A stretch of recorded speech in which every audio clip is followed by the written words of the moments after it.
బేహద్ పరం మహాశాంతి. ఈరోజు పురుషార్థంనకు ధారణ పాయింట్స్. బాప్ అంటున్నారు, పిల్లలు మీరు చేసేటువంటి ప్రతి ఒక్క పని చాలా ప్రేమగా, శాంతియుతంగా బాపుని తోడు ఉంచుకొని చెయ్యాలి. ఏ కార్యక్రమం అయినా సరే తొందరపాటుగా, గడబిడిగా చేయరాదు. త్వరలో ఈ కార్యం ఖతం చెయ్యాలి అని ఆలోచించద్దు.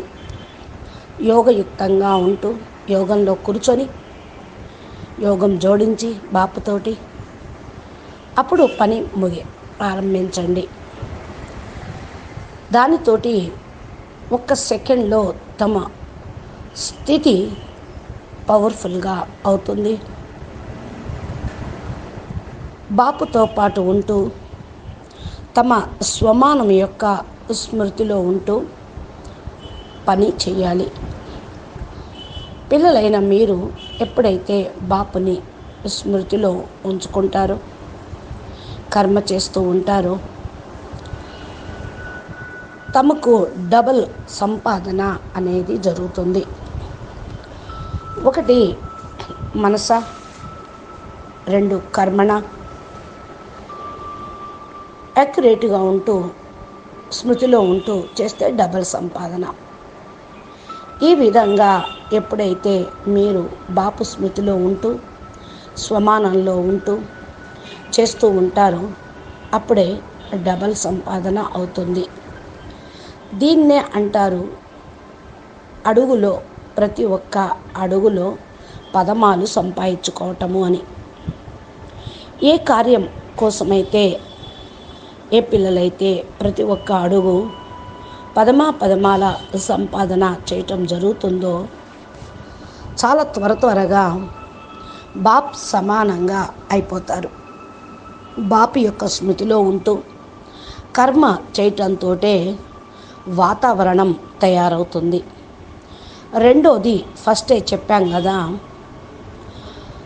ఎక్కువగా ఆ కార్యము మీరు సఫలీకృతం కావాలి.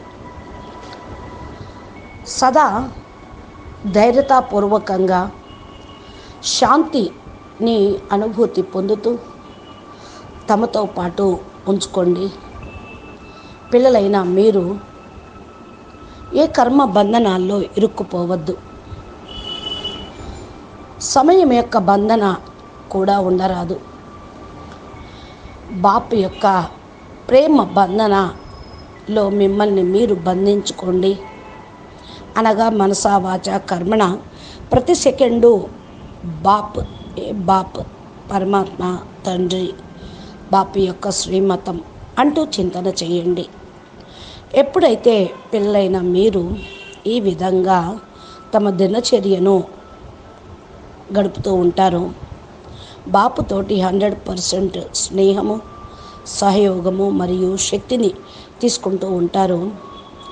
తన యొక్క ఖజానాను నిండుగా నింపుకోగలుగుతారు. అనగా 100% బాప్ సమానంగా అయ్యి బాపు యొక్క సాంగత్యంలో